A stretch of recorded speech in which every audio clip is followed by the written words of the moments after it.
wonder why women go to the ladies' room in groups or pairs? That's because the ladies' room is where women feel safe enough to be vulnerable with each other. That's where we go to offer guidance and support.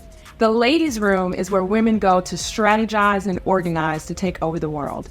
I'm Roxann Smithers, and I want to welcome you to the ladies' room. Where do women go for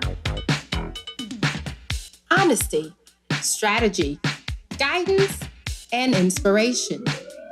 Welcome to the ladies' room.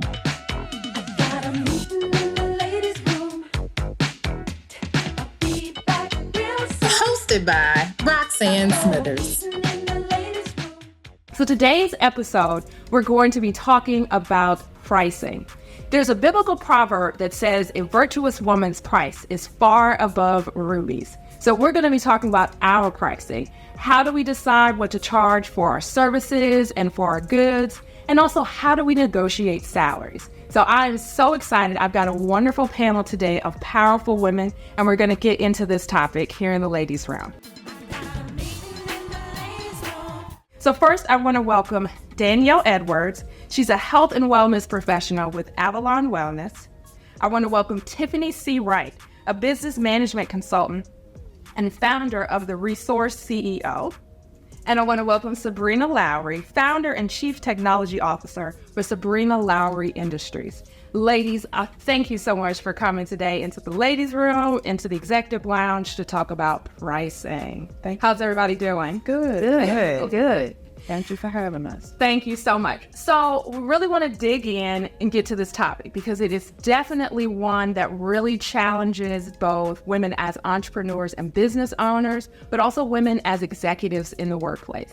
We know the statistics, right, on what a woman makes versus a man to the dollar and what Black women make to a white man to the dollar. So we really want to dig into that and see what's the psychology behind where do we go with our pricing? Do we understand that our value is far above rubies? All right.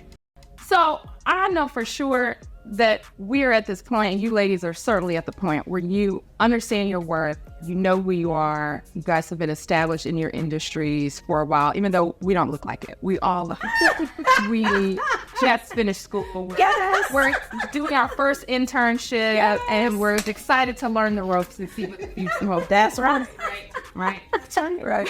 Despite that, I'm sure there was a time when you didn't really understand your value or have that confidence. For sure. So think back to that time, and if you are coming across another young woman that's looking to come either into your industry or is looking to start her own business and really have to dive into these waters, let's talk a little bit about what did it take for you to get where you are now in terms of that mindset and that confidence. What sort of pitfalls, what mistakes have led you here? Dan? I would definitely say in the health and wellness field, feeling like you have to prove yourself. You know, you have to prove yourself coming up, being a young African-American woman in a male-dominated, field, therapeutic exercises, personal training, coaching, those type of things. I found it very difficult to just break into the industry, so to speak. Besides just working with one-on-one clients, getting in with these companies where I've worked with some of the Fortune 500 companies as their massage therapist, as a trainer, as a nutritional coach. And it was almost like, show me what you can do. And it was like, oh, can you do these free things to get... And I felt compelled to do it because I felt like I had to prove myself to them, when in reality, my credentials spoke volume, and just the level of where I was as far as my craft and the things that I knew was definitely a lot more advanced than most people coming out of school. And then also, as I scaled that, I felt like that was like a really big challenge. But for a person who's coming out of school or getting into the industry, I would say just be honest and true to yourself. That's the biggest thing. And it sounds so cliche and silly, but the reality is people will work you if you let them work. That's right. Yes. And you're the only one running in circles. they're not even thinking about it. They're like, oh, Right. can you do some complimentary massages at this place? Can you do some coaching? And you're doing all this and you're passing out cards. These people are just coming to whatever event they're coming to. They're not even thinking about being your customer. Yeah. You know what I mean? But it looks good for the company that you're there doing it for. And the reality is, go to the same type of events. Just pass your card out. That's about the same amount of clients you're gonna get with not doing anything.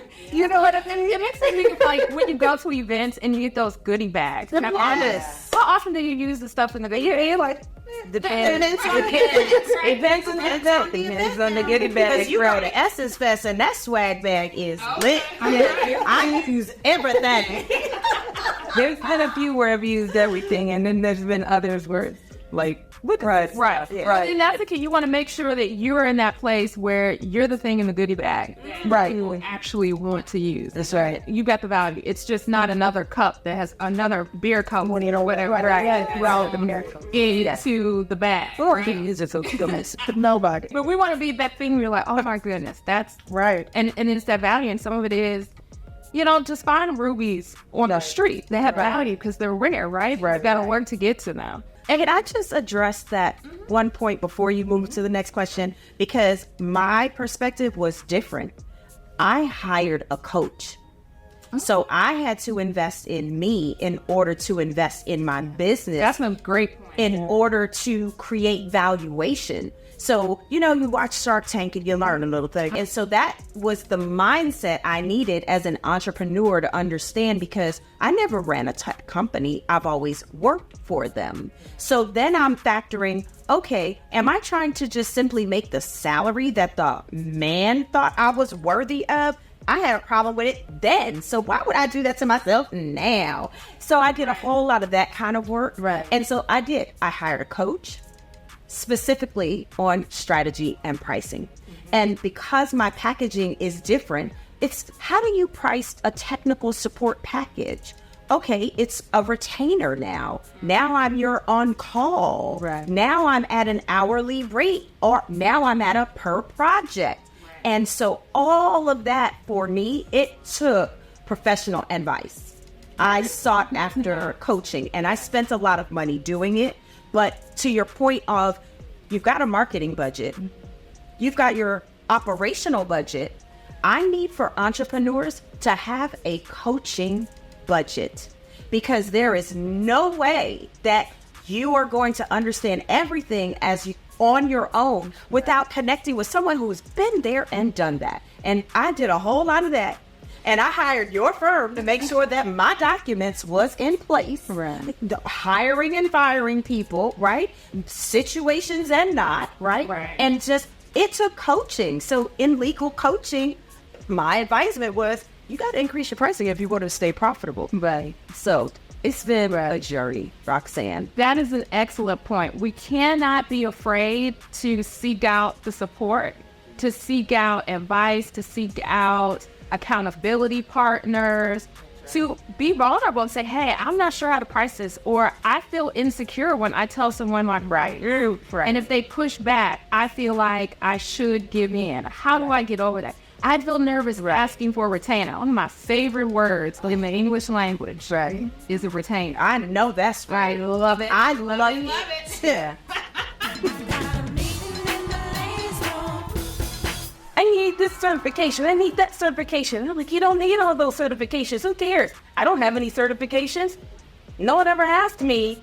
You know, if it says you need a CPA, I don't want to do that work. I mean, I find just doing accounting boring as all get out. So I don't want that role.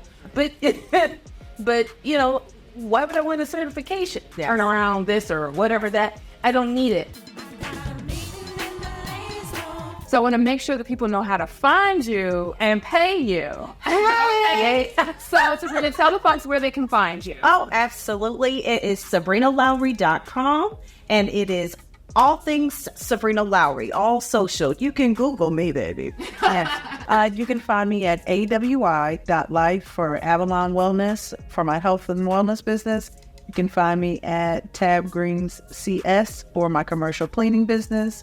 And Tiffany, where can the folks find you? People can find me at theresourcefulceo.com. The Resourceful CEO or Resourceful CEO is where you can find me. And Tiffany C Wright. You can also Google me, but you must keep the C in there or else you'll get all kinds of stuff. I'll be on page 50.